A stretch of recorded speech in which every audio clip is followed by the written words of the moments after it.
when you're helping other people, it puts the brakes on your ego and it's good for your soul.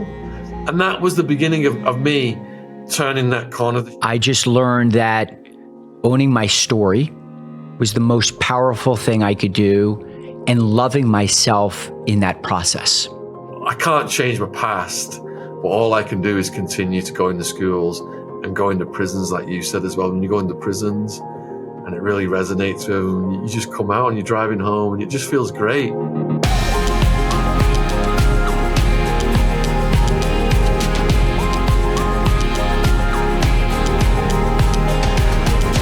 Shaun, welcome to the show, brother. Thank you for having me on, my man. I can't believe we've got so many parallels in our Arizona right? stories. I mean, I'm here in Texas.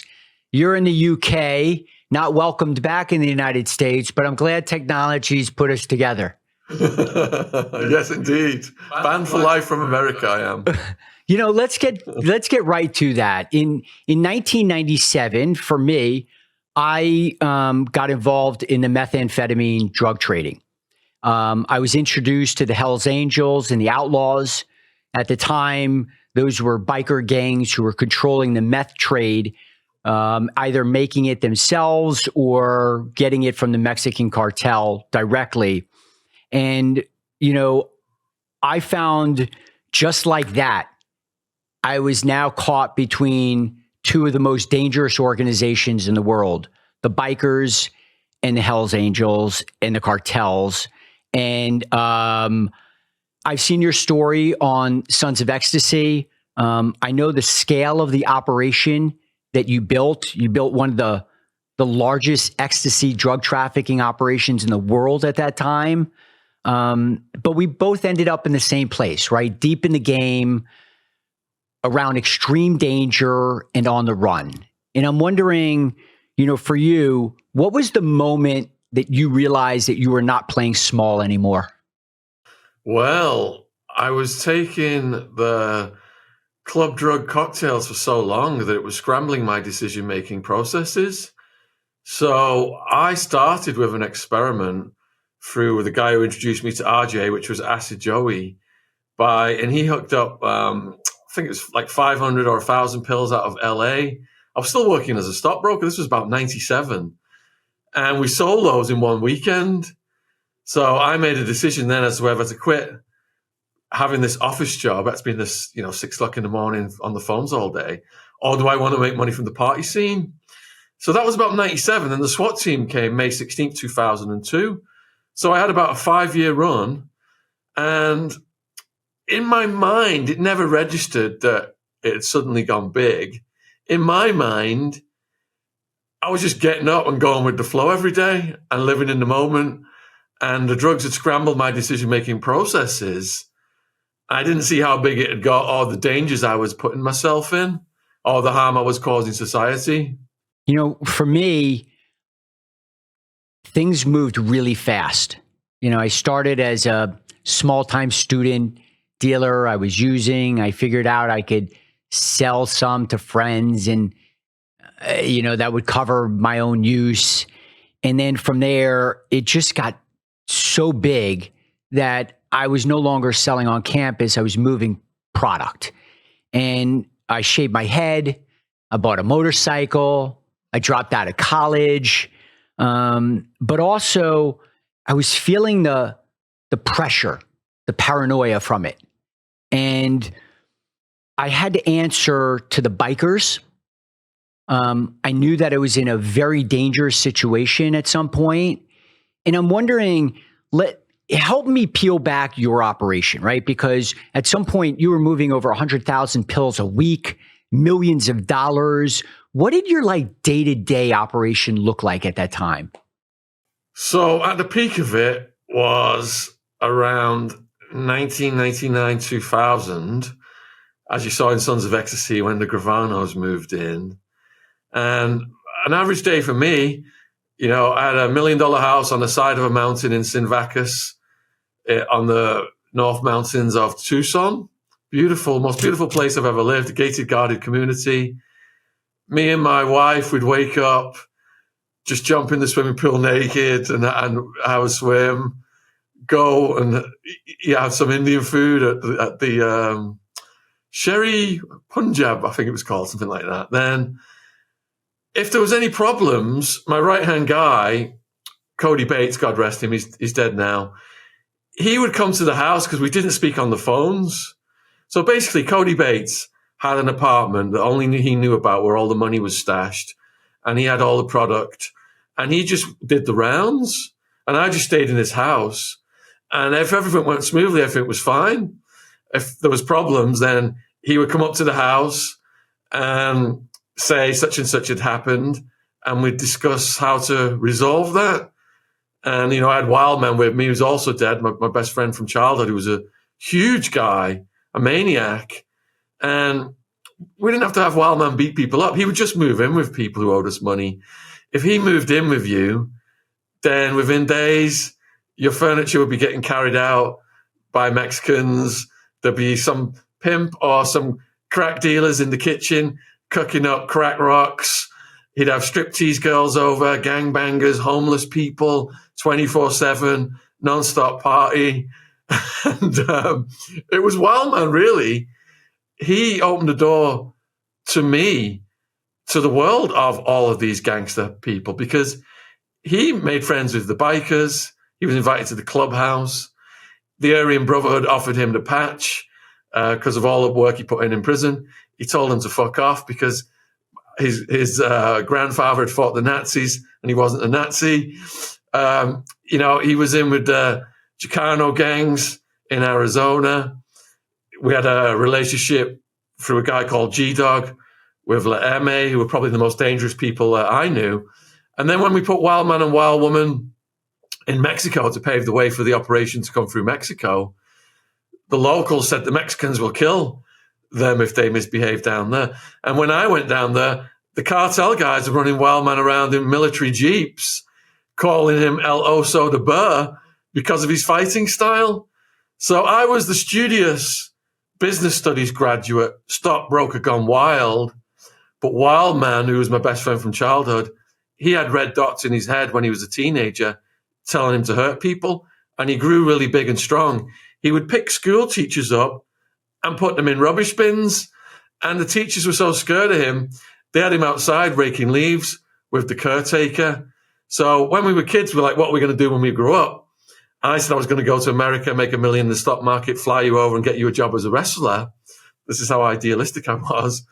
And he said he was going to go to prison because he's got these red dots in his head, telling him to hurt people. And that's exactly what happened. He went off to prison and I went off to America, made $1 million by my late 20s, flew him over, and things just got more insane from there. Were you going out every night, like doing Ecstasy at the clubs with clients, customers, and friends? Yeah. So in the rave scene in Arizona, there was a number of competing little cliques. And in the beginning, when I was still a stockbroker, I'd pull up at like Chupa, which was in Central Phoenix, in this like cracked out neighborhood, all these zombie people walking around and stuff. And I'd pull up in a twin turbo Mazda RX-7, like in Fast and Furious 1, with this Bose surround sound system, pumping this Commander Tom German techno, Sven Vath German techno. And all the ravers would come out and start asking me questions. And that's how they nicknamed me the Bank of England. So they would come to me to invest in their party ideas. And because they were competing, they'd fall out from time to time. So they'd come to me and Wildman, and we'd hold court and resolve their beefs. And through this, we integrated them all into my criminal enterprise, which became, at the peak of it, there was about 200 locals working for the criminal enterprise. Now, clients we didn't typically party with, but we did party our asses off non-stop. Me and my crew, we'd get the job done, go a rave, throw a rave, get the product sold, and then we just party for days and days on end after that. And for time, I think that you were getting product out in California, and then you figured out that you could go back to across the seas into Europe and find it even cheaper. And at that time, you were moving it through Mexico and across the border. Because I know that at one point I'm going now into Nogales and meeting the same probably the cartel, same people, ironically, and bringing the meth through Mexico. Yeah, and looking back now at how dangerous that was, I can't believe we were putting our heads in the line like that. So it was over a 5-year period. I was getting them locally first. They could only get like 50 to 100. Acid Joey again, he was finding out who they were getting them off. Then we traced it to California. I established about 3 suppliers out of California. And then we started to go through Holland as we expanded. In Holland, we could get tens of thousands at a time. And our route was, at the peak of it, we would go we had property in Puerto Penasco, and then we'd get someone over on Paris from Mexico City over to France, and then they get a train over to Holland. And this was before 9/11, so you could put thousands of pills in your luggage or in pillowcases in one situation. If you want to be more secure, you could put them in like screwed into computer towers. So that's how we did it. And then they get the flights back to Tijuana Airport. Hermosillo Airport near Tijuana. And then from Hermosillo Airport, we bring them down to Rocky Point, and we had like vehicles, University of Arizona stickers, scuba diving tanks, all this tourist bric-a-brac, change the smugglers over, and then, in these clean-cut, university-looking vehicles, send them back over the Arizona border from Mexico.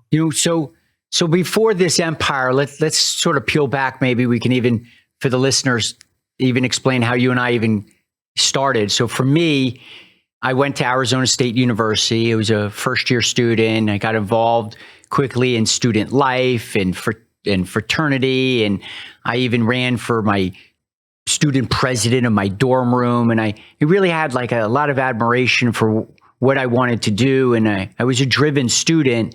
And then I met Rick, right? And Rick was a guy that everybody knew on campus, and he would come and help you build a loft in your room so it doubles the space, and you could put a couch below it and hang out. And I hired him to come in and build the loft, and we started to build this friendship, and he had this reputation of just really knowing everybody. It was like really it just was enamored by his ability to connect with people.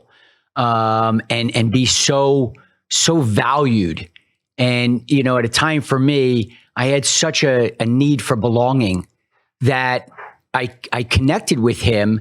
And Rick, quickly introduced me to this mom and pop, for what we would describe as a supplier. And then the mom and pop supplier, I slowly was introduced to the bikers, and part of those, the Aryans that were getting it and controlling it. And once I shaved my head and I got a motorcycle, and I was at the clubhouse, never offered a patch, but shortly after that started to go through University of Arizona. Same things, bumper stickers and tags and student stickers. And then we go through Nogales, and then I'd meet the Cartel. And that's when, for me, then I'm now in a meth lab. And when I'm standing in one of these operations, a true methamphetamine lab in Mexico, that's where, I knew that I was like really in deep. So how did you get started in it? Like, I know you were a stockbroker, you came over to the United States, right? Started doing penny stocks. How did it just start with you? So the criminal enterprise started when Wildman got out of prison, and I flew him over and I put him in a house near the George and Dragon British pub, thinking he'd just get a beer with the expats and not get in any trouble. And a number of incidents happened there, culminating with my aunt calling me at the office saying that the place was headline news. There was yellow tape around it. Someone had been shot dead, and I needed to get my ass up there. So I went up there, I saw all the camera crews and the people, I sketched out, went back to work. I waited until later in the day, went back down, then it was all quiet, and Wildman was in the living room with a cop, and I asked what had happened. And what had happened was Wildman had previously rented the place out for crack to some local crack dealers who like to move around a lot. and they were buzzing because he could do $100 rock in one breath. And he moved into their place over the road, and they moved into his. Now, on the night in question, a couple had come to buy crack, but the crack dealers had moved out again. Wildman was home, and he sent the female to go and get the crack, and the male stayed with Wildman, and the male had a gun, and he said to him, I'm from England, I don't know how guns work. And they said, the guy got the gun out, he said, it's okay, the safety's on, and he was displaying it, and he pulled the trigger and just shot himself in the head and died on the step in front of Wildman. And Wildman then moved to the West Side with some people from the drug community, and he's with two females and a bouncer, this steroid head guy who looked like a Chippendale dancer, claiming he was Gangster Disciples. And no sooner had I put the check down for the deposit on the rental, I got a call from the landlady the next day saying Wildman had been evicted. And I said, why? And she said the roommate was seen running through the apartment complex in the middle of the night with plasterboard powder all over his wall, all over his face. Wildman had beat him up and put all these human head-sized holes in the walls. So he was evicted. Luckily, he'd done that so fast, I was able to stop the check. And then he moved into Rancho Murrieta in Tempe, where one of the people were behind on their rent payments. I fixed that. And that is where we just met everybody.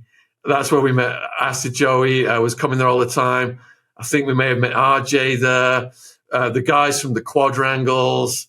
You know, like I said, Wildman, he would just invite all the homeless people in, Native American street walking, trans sex workers, striptease girls, Russian mafia, Italian mafia, gangbangers. It was just nonstop.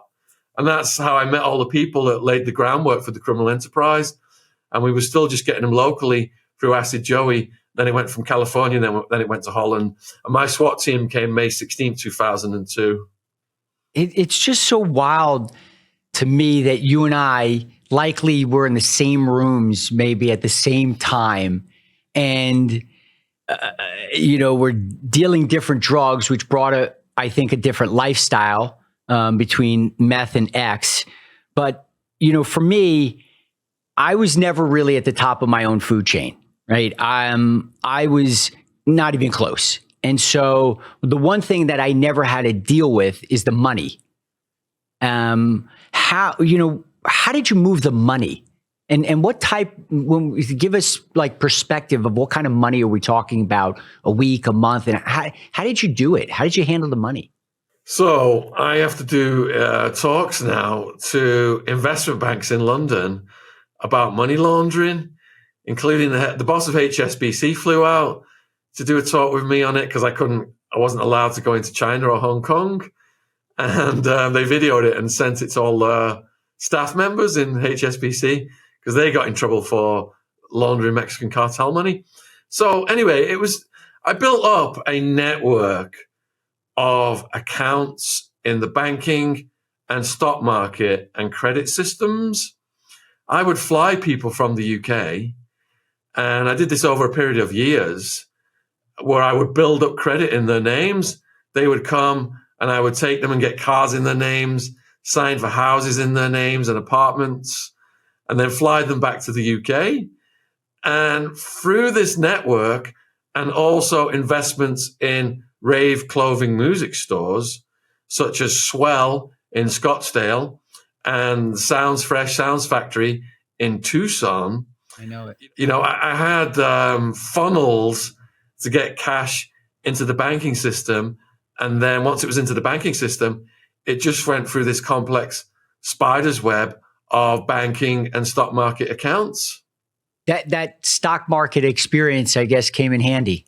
Oh, absolutely. My business studies degree and my stock market knowledge, they were the foundation of me setting this up, just like a corporation. You know, we had factions, heads of each faction, crime family dinner each month for all the heads of the factions. And it was, you know, people think if you're running a drug ring, you've got to be some big, bad, violent gangster type. And perhaps that was the case back in the 70s, and, you know, with Pablo Escobar. But there was like a a corporate type of person who entered the genre, and I was one of those. What kind of money we're talking about? So for Sons of Ecstasy, then the lawyer had to go over and make a calculation of the street value of the drugs and the profits, the amount of money that we just blew through. And they estimated that the profits was at least 5 million, and that the product that was sold over the years was in the tens of millions street value. Wow. For me, I remember, Shaun, that the moment I was in that meth lab, watching this thing run with military precision. It was an operation. There were specific people doing specific jobs. The place was armed to the teeth, very quiet. Nobody talked unless they had to. And it moved like a factory. I mean, they were literally not only manufacturing it, but it ran like any other company manufacturing things. And so I was wondering, like, what was going on? Did you ever go into Holland, and how was that operation set up? And if not, tell me when. For me, the major players were Hells Angels, Outlaws, Aryans, and Cartel. But I know for you, you ran into Sammy the Bull Gravano, John Gotti's hitman, who at least killed 19 people. And he shows up now in Arizona to help his son, Gerard, right? And now they're bringing their ecstasy over from New York City, from their connections. Tell me about Sammy the Bull and Gerard. So, like I said earlier then, all these little cliques were incorporated into our criminal enterprise, and they were all local people. So that started around 96, 97, where I was still a stockbroker and I was invested in the deals. And then, so we had the local scene locked down, and then the new type of ecstasy dealer that was stepping on our toes, the steroid head jock, cage fighter looking guys, appeared around 1999, in the polyester leopard print shirts, didn't dress like ravers, with the Dolph Lundgren hair, shaved at the sides and all that stuff. We're like, who the F are these guys? So my wife at the time was a woman I'd met through the scene. She was doing lesbian internet porn when I met her. She was a bright girl. She'd done a university degree.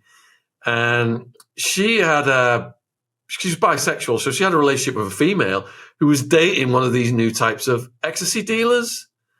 So through the females, I was approached for a sit down at a bar called Heart 5 in Tucson, because I don't know who these guys are.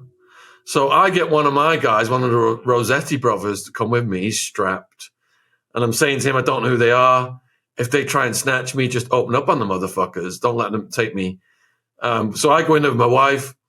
He kind of like trails us in. And we've had a load of GHB and other drugs, and we're off our faces.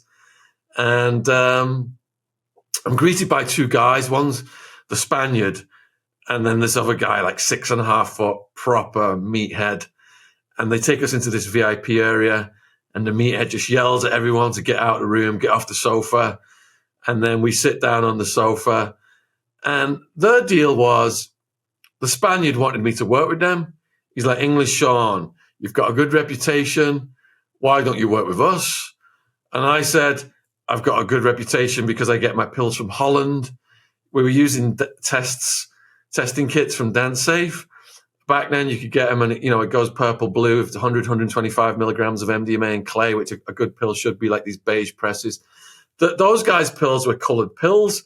So I was suspicious of them. So I said, I'm not going to be, pushing any of these colored pills like what you guys have got.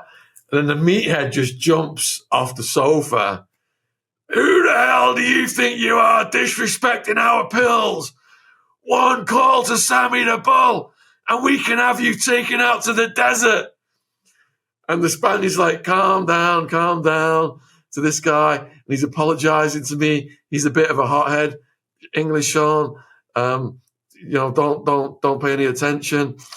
And the conclusion was that I wasn't going to get in bed with those guys. And I said to them, look, there's enough room in Arizona, enough demand for us to coexist.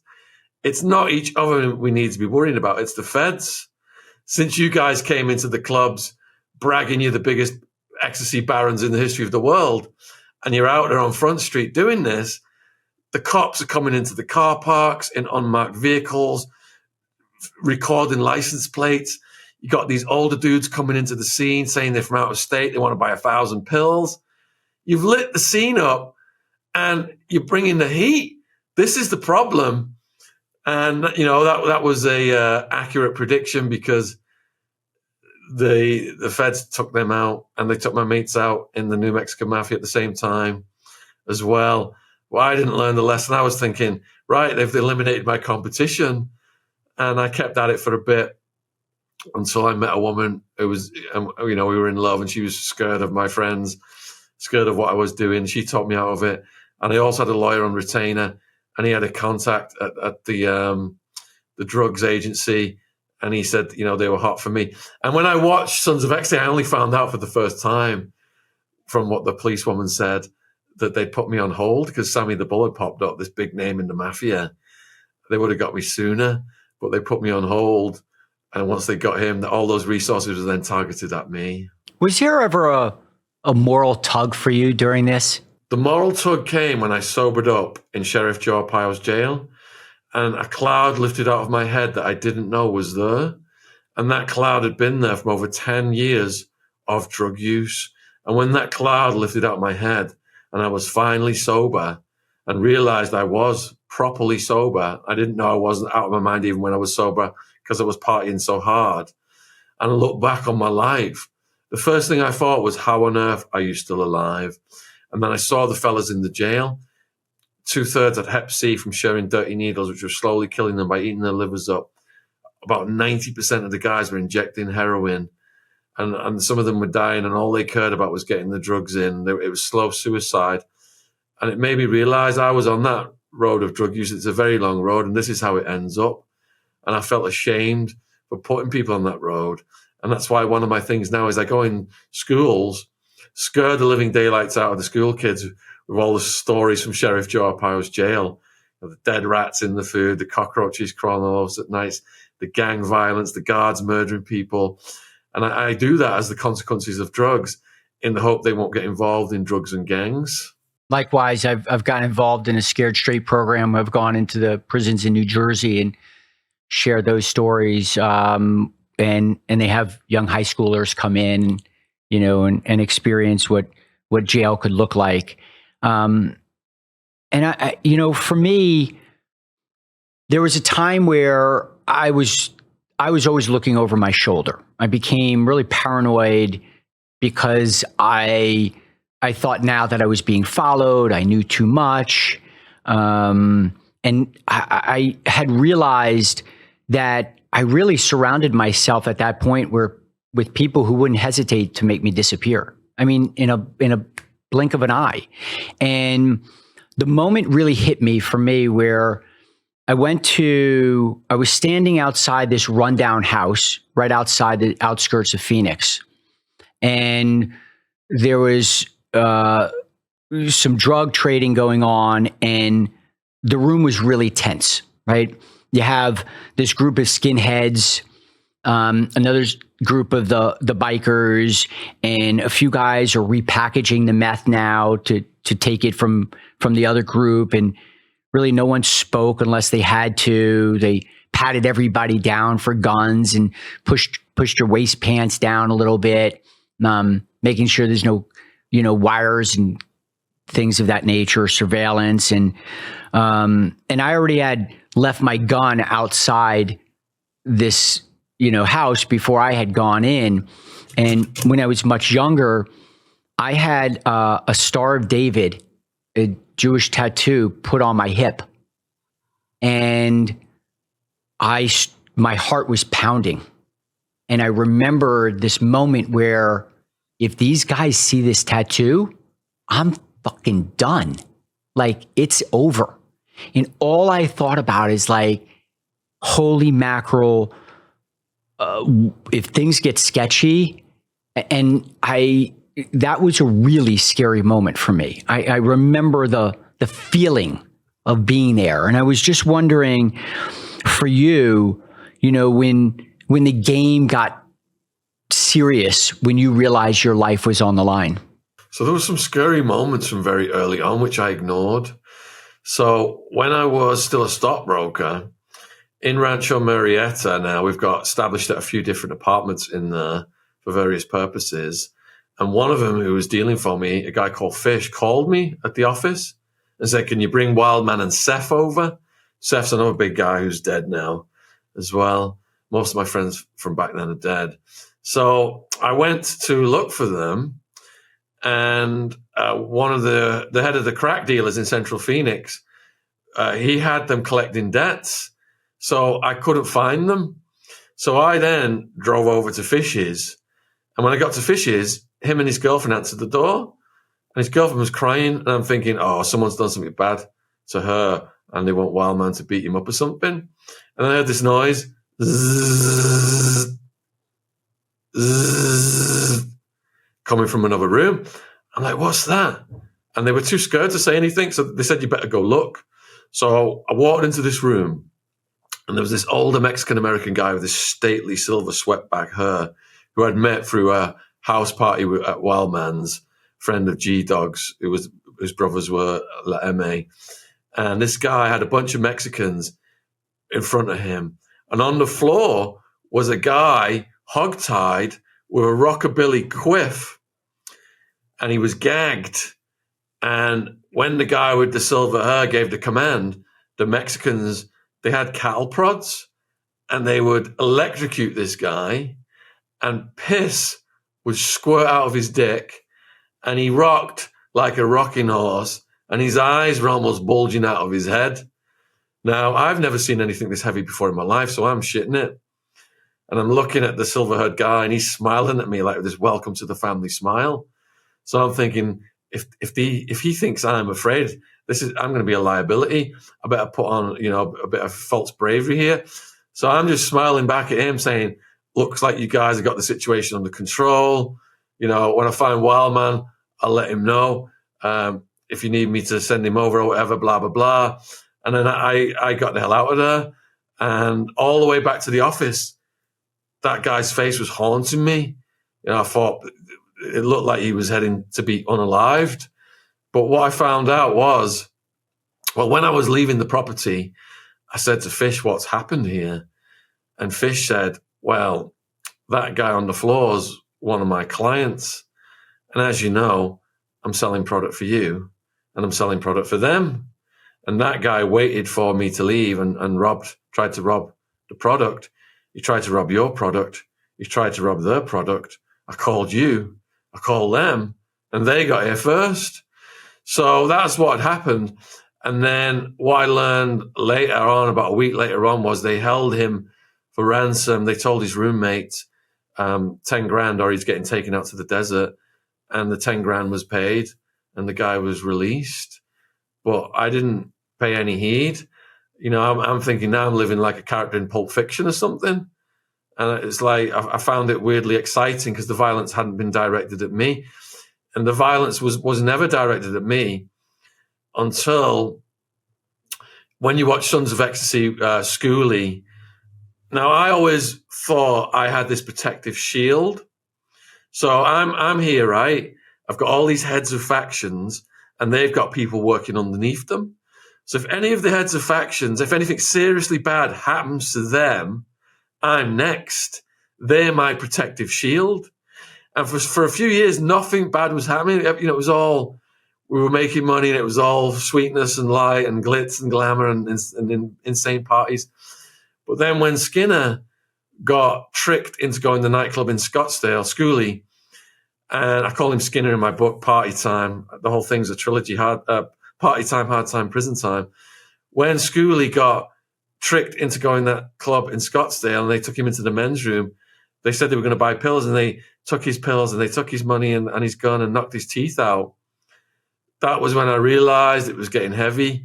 And I moved then to Sin Vacas, the gated, guarded community in North Tucson.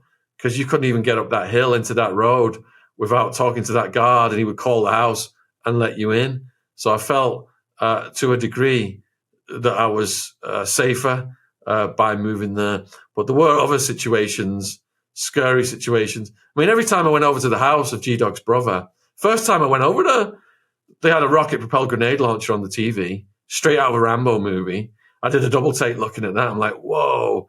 And they had a little screen showing all the comings and goings on the road. And when I took G-Dog over there a couple of years later, the whole neighborhood was blacked out. And those guys were getting taken out in handcuffs by the feds. And it was headline news that night. I didn't even know who they were till that night. And they had all the mugshots on the news. They said, these are the heads of the Arizona New Mexican Mafia, the most violent, dangerous criminal enterprise. They tried to assassinate the head of the Department of Correction around that time. They were assassinating witnesses, trying to assassinate cops, judges, everything. They were really heavy back then. And but people knew we were in bed with them after that arrest. And it kind of like worked in my favor because people were more afraid. They wanted to pay their bills on time. I hit my breaking point when there was like no more pretending. And to your point, the New Mexican Mafia had now started to move in and wanted to deal themselves. And so I was worried that they were going to be cutting out the bikers and trying to now take over the trafficking directly. And I saw some of that start to go on, and I was hearing the conversations, and I didn't think that I could just fade into the background. Like I was caught in between this, and I thought that if I wasn't— What year was that, Judd? What's that? What year was that? This is now 1999. Yeah.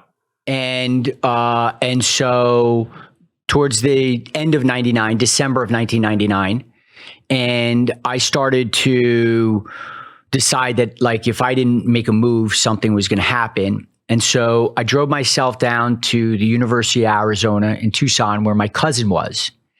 And I remember I went to a movie. I was packing a gun, and then from the movie, I slipped out of a back exit, and he drove me to the airport where I was going to fly from Tucson to West Palm Beach, Florida. Right before that, I gave him the keys to my Jeep, which had a bunch of other weapons in it. And then when I flew to West Palm Beach, Florida, I checked into rehab, and I was 22 years old at the time. And I know for you, from the Sons of Ecstasy, that Gerard Gravano talks about the story that, I mean, there was seconds, I think, that they missed you at a club, and he's carrying a shovel in his trunk looking to bury you in the desert. Like, for you, when did you know it was over? So I had no idea that happened that night. I met Gerard after I was incarcerated. When he appeared in Towers Jail, we were going to court one night, and the guards chained him to Wildman to see what would happen, just as a prank. And Wildman's looking at me, and I'm like, we need to talk to him to find out what tricks the prosecutor's been pulling on him, because their case is running a couple of years ahead of ours. So we had to spend all night in the holding cells with Gerard, and we were listening to him, and we got along fine. And, it was during the incarceration phase that Gerard told me about the Crowbar night. So the Crowbar, gay bar, Central Phoenix, would go to chill out. I had some people with me, and I had Wild Man with me, Wild Woman, G-Dog, Cody Bates. And we were having a good night, and then it got a bit moody. And I was advised to leave. So we left. And apparently, Gerard had a bounty out on me. I think it was like 10 grand. And a striptease girl had called it in. And I only learned from Sons of Ecstasy that Mike Papa was like the devil on Gerard's shoulder, saying, fill your dad. If you whack Attwood, it'll set a precedent. You'll be filling your dad's boots as a whacker of men. He's our competition. He's disrespecting you. He's refusing to meet you. I didn't even know he wanted to meet me. So Mike Papa's just feeding Gerard all this BS to try and get him to take me out. And they had Gerard psyched up that night where they were going to come and snatch me from the crowbar, but it wouldn't have been an easy snatch. G-Dog was always strapped. Wildman wasn't allowed to be strapped because he was so dangerous. He said he didn't need a gun, even when he went collecting crack debts for the Colombians in Central Phoenix. People would pull guns on him, and he'd just go up to their face and say, "What are you going to do with that?" And just stare at them with these crazy eyes. "I don't need guns." And they back down. They're like, this guy's a maniac. So it wouldn't have been an easy snatch. All hell would have broke loose. It would have really escalated into a serious situation. But again, I was completely oblivious.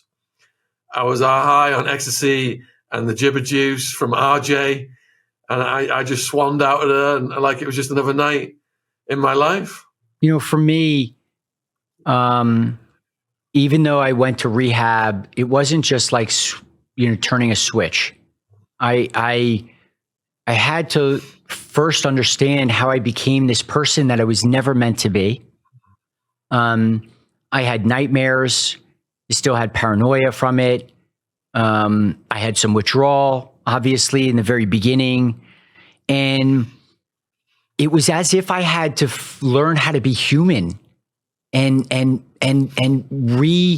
put myself back into society. And that started in rehab from other conversations and being vulnerable and drawing new connections with other people who have gone through something that I had gone through.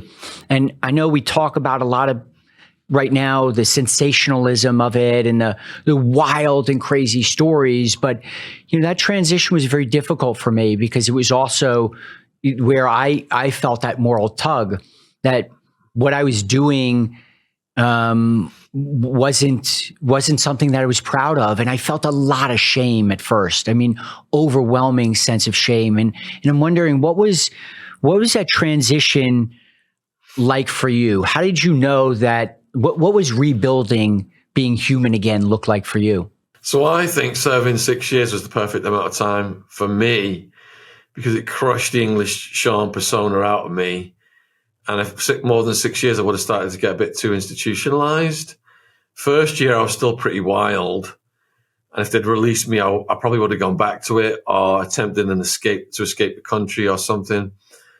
My second year, when I was facing a maximum 200-year sentence, and I've done several TED Talks, and one of them is what facing 200 years taught me about happiness.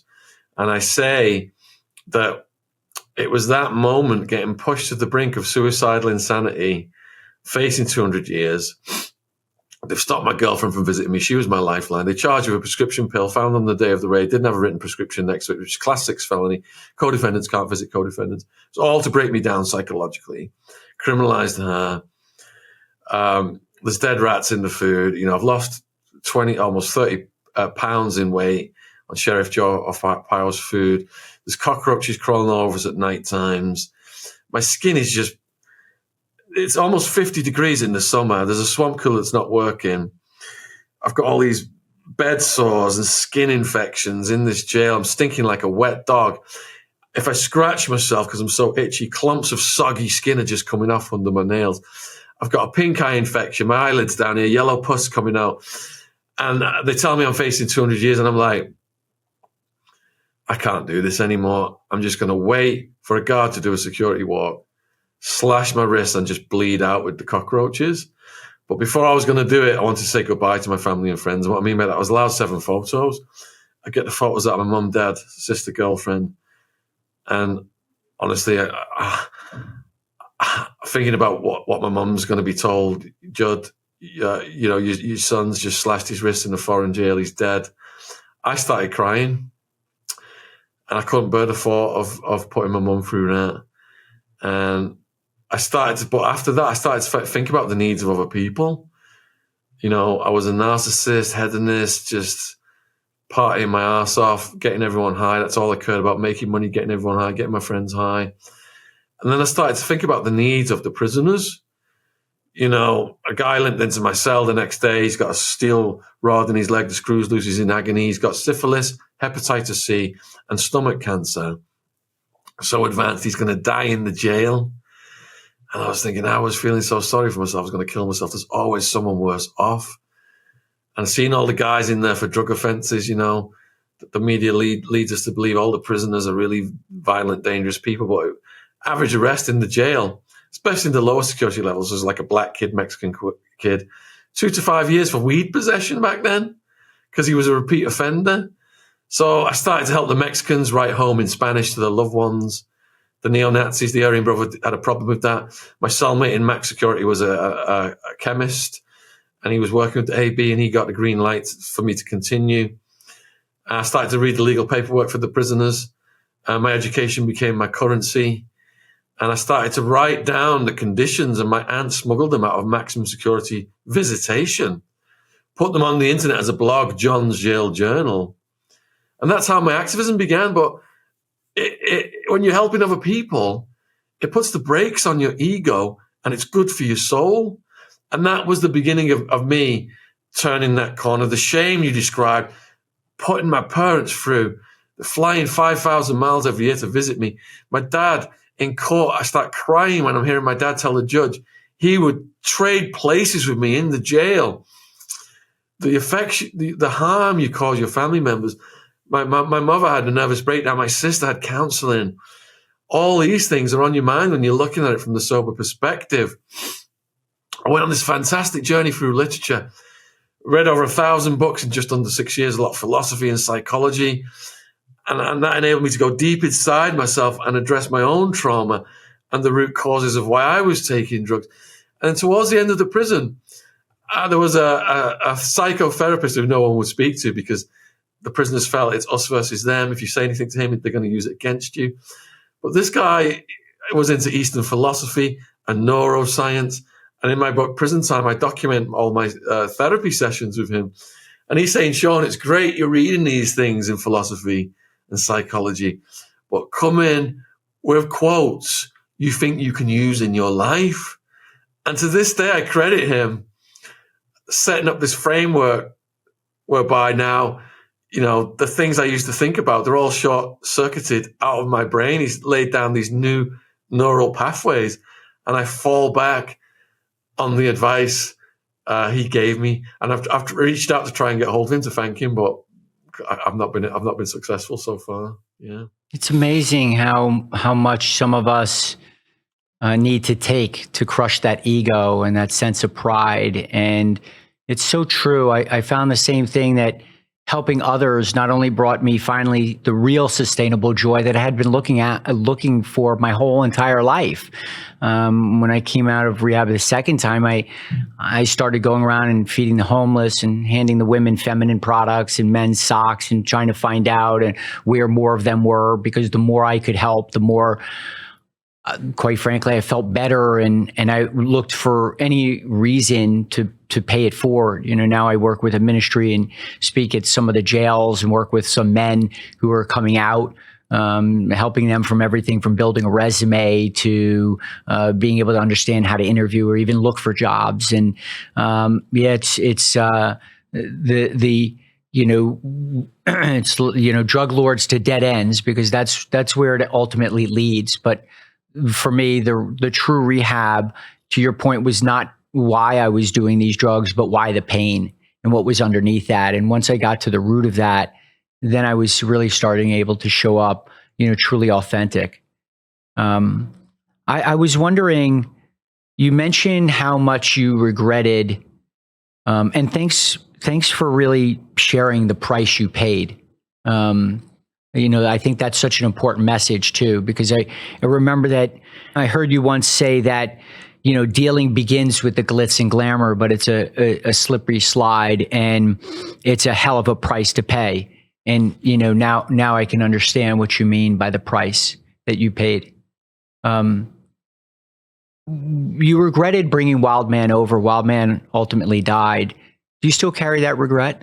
I think that Wild Man wouldn't have had access to as much product if it hadn't been for my organization.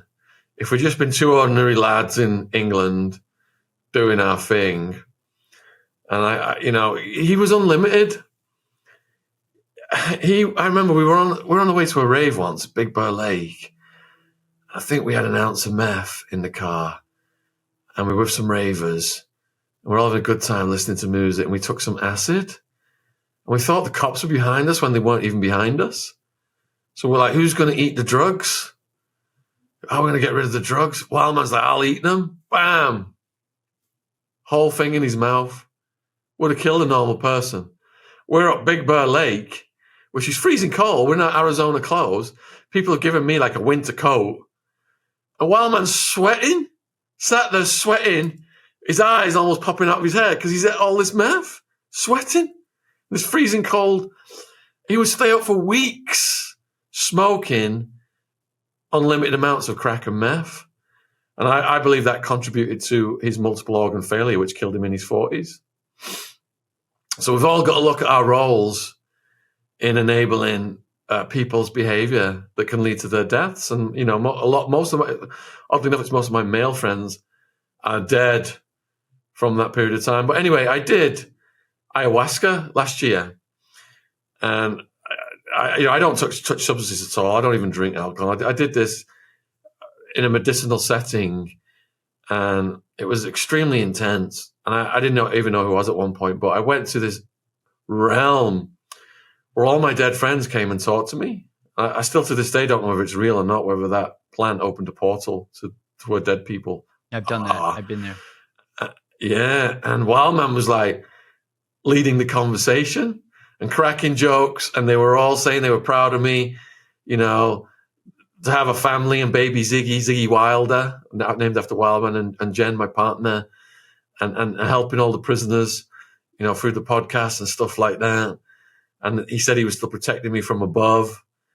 And that was nice. It really, I have a good feeling to this day about my relationship with him and how it's continuing, even though he's dead. His spirit is still in me. You know, it's so interesting for me too. The experience was that I went on a plant medicine retreat and also experienced ayahuasca. And, you know, I know the power of forgiveness. And if you don't forgive, you're the one really carrying it. Somebody's not even thinking about you anymore, but you are. And, you know, forgiveness is like, you know, trying to give somebody, you know, hoping somebody dies, but you're taking the poison, like all the cliches and all the things and the power. But, you know, there was just something about my parents that I couldn't let go and I couldn't forgive. And, you know, ayahuasca opened that portal and allowed me to heal in that way. So I joined you in that very powerful experience.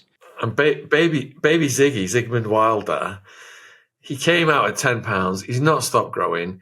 He's a year and a half. He's 34 pounds now, 50% over the body weight of a normal baby his age. He's in 3 to 4 year old clothes. He power walks now. He's just started power walking to the park where the slides and the swings are. Wildman just walked constantly walked everywhere. And he's just got he's got this determined look. Baby Z's got this determined look on his face. And all these traits, me and Jen are just constantly saying, Wildman. Every time these traits come out in him. You know, for me, the ultimate healer was being able to have these conversations. Because for a while, I wouldn't want anybody to know anything that I did. And so I carried it. And really what happened was when I was able to step out in front of that shame, when I was able to own my story, when I was able to say that those moments didn't define me and they weren't a lifetime sentence, and be vulnerable, particularly with another man, and give men the permission, because I would go first and say, this is what's happened, and this is what I've been through. I just learned that owning my story was the most powerful thing I could do, and loving myself in that process with compassion and lots of grace. And I'm wondering, you know, as we wrap up here, Shaun, is how has owning your story through your talks and through your keynotes and TED Talks and books and podcasts, and I mean, really an incredible work that you're doing, how has owning your story been your power? Oh my goodness. So I was released in December 2007, and I was asked to speak in a school quite soon And I said, I got to get my head straight first, because I was a bit shell-shocked after the Arizona experience, the incarceration. And it was about a year later, I did my first school talk, and I was pacing like a lion in a cell, in a cage, at the front of the stage, the whole hour, soaked in sweat, this raw, nervous energy crackling off me. And I thought, those kids must have think I'm insane. I'm not cut out for this. And I was in a funk. And then I got an email from the school like a few days later, and he said that the kids voted me the best talk of the year, and would I like to come back again next year? And I couldn't believe it.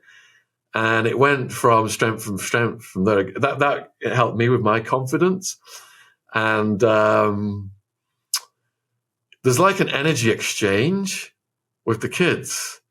By the end of it, everyone's on the edge of their seats, and they ask loads of questions, and you just feel that you've influenced these people in ways that you don't know how until years later. I'll get an email from someone saying, I'm backpacking in Indonesia. I've just seen you locked up abroad episode on the TV. And it reminded me of the talk you did at my school. And I just want to tell you that after your talk, I was in situations with drugs, and I decided not to continue that. And friends of mine have got in trouble since. Some have ended up dead, some have ended up in prison, etc.